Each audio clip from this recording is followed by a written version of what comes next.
Bhim army की डंडा brigade से बड़ी तैयारी। 2027 में बीजेपी को देंगे टक्कर भारी। कितने सीटों पर तैयार करनी सेना को ललकार। कौन से चमड़े को उतारने की बात कर रहे थे रावण। झंडे पोस्टर नारे, एक आदमी तो पूरी सब्जी भी लपेट दी होगी। लेकिन उत्तर प्रदेश के बाराबंकी में एक ऐसी रैली हुई जहां झंडों के साथ साथ हाथों में मोटे डंडे भी थे। लाखों की भीड़, डंडों की कतार और मंच से गरजते हुए नेता। ये कोई साधारण राजनीतिक सभा नहीं थी, ये था शक्ति प्रदर्शन। और मंच पर खड़े थे नगीना से सांसद चंद्रशेखर रावण, जो बात कर रहे थे डंडे झंडे की और दे रहे थे चमड़ा उतारने की धमकी। बता देना चाहता हूँ कि हम चमड़ा उतारना भी जानते हैं,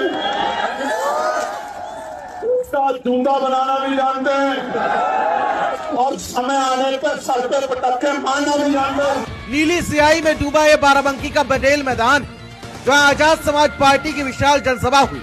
लेकिन इस रैली की सबसे ज्यादा चर्चा भीड़ नहीं, बल्कि भीड़ के हाथों में मौजूद डंडों की वजह से हो रही। रैली में कई लोग झंडे के साथ साथ मोटे डंडे और चिकने लाठी डंडे लेकर पहुंचे थे। लग रहा था ऐसा जैसे किसी राजनीतिक सभा में नहीं, बल्कि किसी फौज की परेड में चल रहे। दरअसल रैली से पहले करनी सेना ने चंद्रशेखर आजाद को बाराबंकी की जमीन पर पैर न रख देने की धमकी दी थी।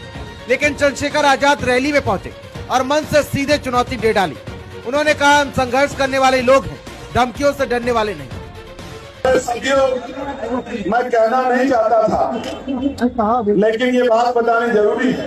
हालांकि मैं इस चीज से डरता नहीं, लेकिन प्रशासन को भी पता हो कि अब जब हम आ रहे थे एक पुल पे चल के कुछ लोगों ने पत्थरों से, ईंट के टुकड़ों से हमारी गाड़ी पे उनको फेंकने का काम किया।